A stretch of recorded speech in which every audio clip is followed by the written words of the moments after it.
दिल्ली की फैज इलाही मस्जिद का अवैध हिस्सा एमसीडी के रडार पर आ गया है और अब तुर्कमान गेट पर बनी इस फैज इलाही मस्जिद का भी संभल जैसा ही एक्शन हो सकता है, क्योंकि संभल की मदीना मस्जिद भी अवैध तरीके से जमीन कब्जा कर बनाई गई थी। जिस तरह संभल की अवैध मदीना मस्जिद को मुसलमानों ने खुद ही समतल कर दिया है, वैसा ही कुछ दिल्ली की तुर्कमान मस्जिद के आसपास भी दिख सकता है। लोग हैं वो यहाँ पर कमिश्नर से भी मुलाकात कर चुके हैं और अब अदालत में भी गए हैं, क्योंकि बताया जा रहा है सदियों पुरानी ये पूरी इमारत है। मस्जिद से जुड़े लोगों का दावा है कि मस्जिद आज की नहीं बल्कि 300-400 साल पुरानी है और अचानक से एमसीडी का नोटिस आना समझ से परे है। इसके लिए उन्होंने निगम कमिश्नर से भी मुलाकात की है। एमसीडी जो कहती है कि ये जगह जो है हमारी है और इन पर नाजायज कब्जा है, तो वो गलत कहती है। कमिश्नर से मुलाकात के बाद मस्जिद कमेटी ने मस्जिद के बाहर जिस जगह को अतिक्रमण किया गया था वो हिस्सा खुद ही तोड़ दिया। जो ये जगह आप देख रहे हैं, यहाँ पे कमरा बना हुआ था, उसे अवैध अतिक्रमण बताया था, जिसके बाद मस्जिद से जुड़े लोगों ने खुद इस अवैध अतिक्रमण को तोड़ दिया। अवैध है तो एक्शन होगा। संभल में भाईजान ने खुद अवैध मस्जिद पर हथौड़ा चलाया। दिल्ली में देखना होगा बुलडोजर चलेगा या हथौड़ा। असम में लगातार बुलडोजर एक्शन हो रहा है और 2025 की तरह 2026 के पहले महीने के पहले सप्ताह में ही मुख्यमंत्री हेमंता का बुलडोजर अपने मिशन पर निकल चुका है, जिसे लेकर असम के मुस्लिम लीडर्स ने हेमंता सरकार को बाइस्ड कहा है और इस कार्रवाई को भी बाइस्ड बताया है।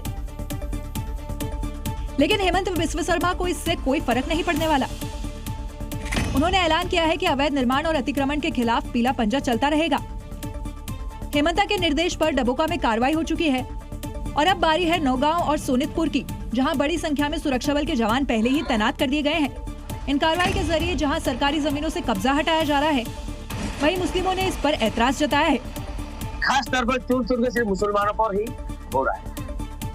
ऐसा भी मंजर देखने को मिला है कि मनिया के 400 फैमिली है, वहाँ में 50 फैमिली नॉन मुस्लिम है, उनको एविक्शन नहीं किया गया।